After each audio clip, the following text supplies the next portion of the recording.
Hello everybody and welcome to this tutorial. Today I will show you how you can actually crack a Wi-Fi. Today we will actually get into it now that all the prep work is done, now that we have all the tools installed and our system set up.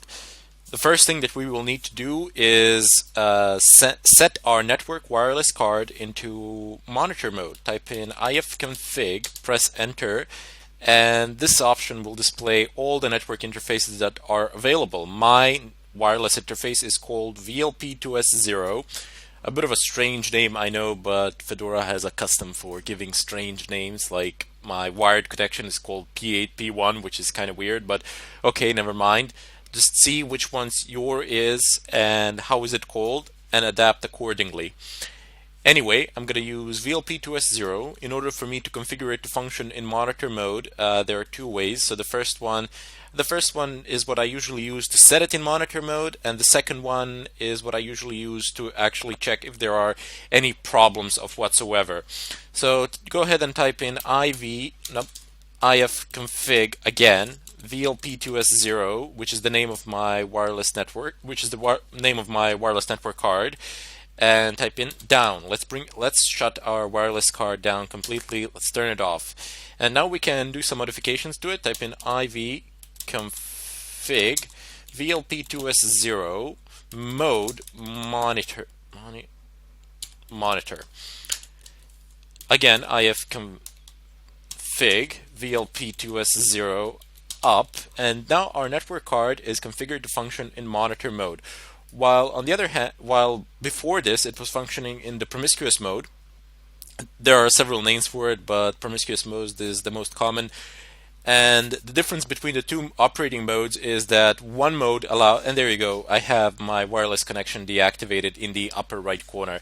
The difference between the two modes is that in one mode, wireless cards or general network cards are configured to accept all packages regardless whether they are meant for them or not, and in promiscuous mode they will only accept packages that are meant specifically for them.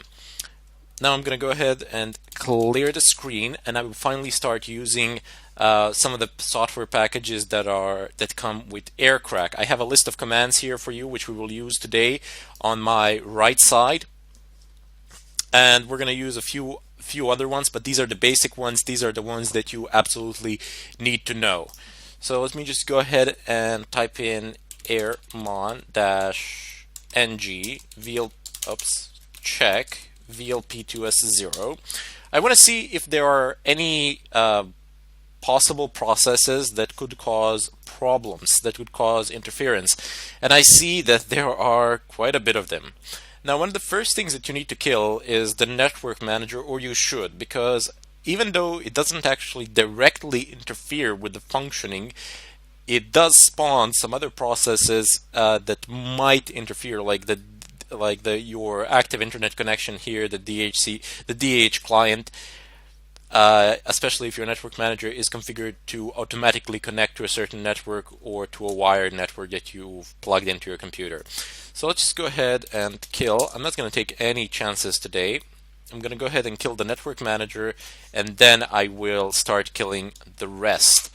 So let's repeat the airmon-ng check. Excellent. Now I have a few more of these. Next one to kill. You do need to kill them in a certain order though, because they tend to spawn each other, and you kill a process, but you do a check once more, and you realize it's still up and running. Even though you've killed it as root, it will kill it, but it will restart it as well.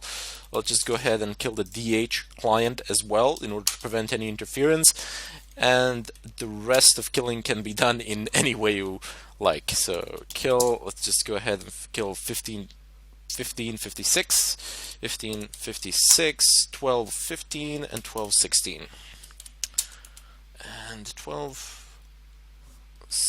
16. Excellent. Let's do a check one more time. Oops, some of them are still up. This is what I meant. It is highly annoying. So 1556. Let's see, will this work? Awahi demons are the only ones running. Apparently I have to kill the VPA supplicant first, and then I can kill these.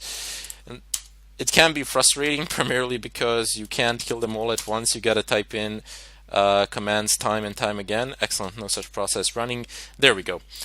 Let me just go ahead and clear the screen and always perform an extra check. You see nothing has popped, nothing should present any problems now. Let me just go ahead and clear the screen. The next thing that we want to do is perform a scan of our environment here to see what sort of connection, what sort of networks do we have and who is connected to which network. Now, this you cannot see with Network Manager. With Network Manager, you can only see active wireless, visible wireless hotspot, visible wireless access points around you. While on the other hand, with with one of the tools that comes with AirCrack, you can actually see not only access points, wireless access points around you, but you can also see who is connected to them, which is a very nice feature. So let's just go ahead and type in the first command from my selected list here. It's aerodump -ng VLP2S0. VLP2S0 is our interface. So airmon -ng, -ng VLP2S0. Press enter. Oh yeah, not airmon. Sorry, aerodump. Aerodump -ng VLP2S0.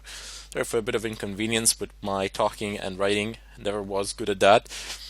But you can see here, these are all the wireless access points. This one is mine. It's called something. That is the I've created this specifically for this purpose, for this tutorial.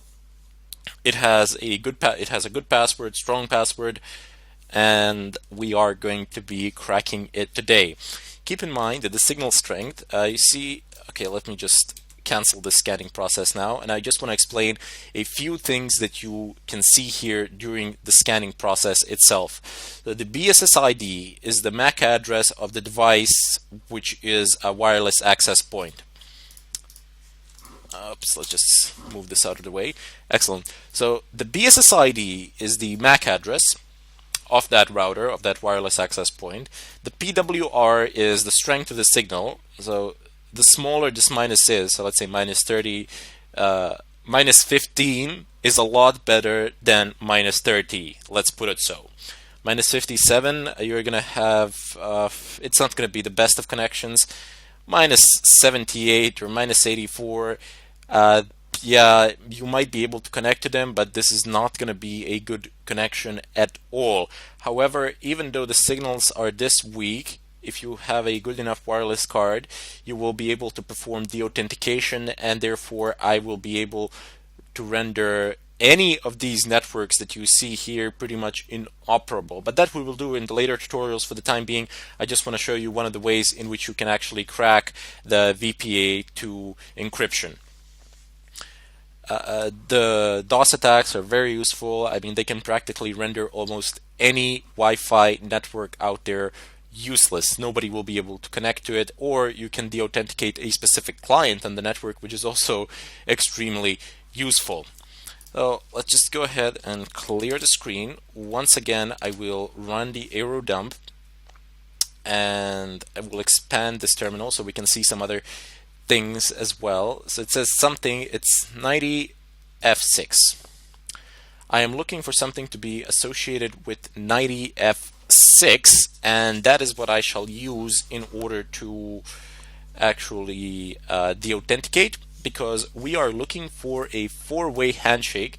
It will appear in the top right corner. There we will be able to see all the packets that are coming in, and there we will be able to actually capture a file and see what is going on. But that is not possible to do at the time being, primarily because we are scanning for pretty much every single network out there, and I just wanted to show you how it looks like. The next thing that we need to do is perform a specific scan. So now we will be targeting this network here, as it has a good signal, and more importantly than that, I have a permission to do whatever I want with this network, as it is mine.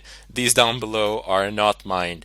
Also keep in mind that we are not doing anything illegal here, anything of a kind. Everything that you see here is pretty much public information, because this is what all the Wi-Fi routers around me are broadcasting. They are broadcasting their MAC address, and they are broadcasting the name, basically. The SSID, name is not a technical term. ESSID is the term, but everybody, I don't know, refers to it as a name of a wireless access point or something of a kind. Anyway, as I said, all these are public information. This is all that Wi-Fi spots around me are broadcasting, and this sort of information you can also see on your cell phone by just using the network manager, or you can use a network manager in your computer and you will see pretty much the same things. You will see that it's VPA2 encryption, you will see the MAC address, and you will see the ESSID. Of course, this is the ESSID will be the first thing that you see on the network. Also, you will see the channels as well. These stuff in between, you don't have to worry about those. They're not that relevant for our purpose today. Anyway, I will call the tutorial here, and in the next one we will be performing a specific scan where we will capture information and use that capture file in order to crack the encryption. Till then, I bid you farewell, and I hope to see you in the next tutorial.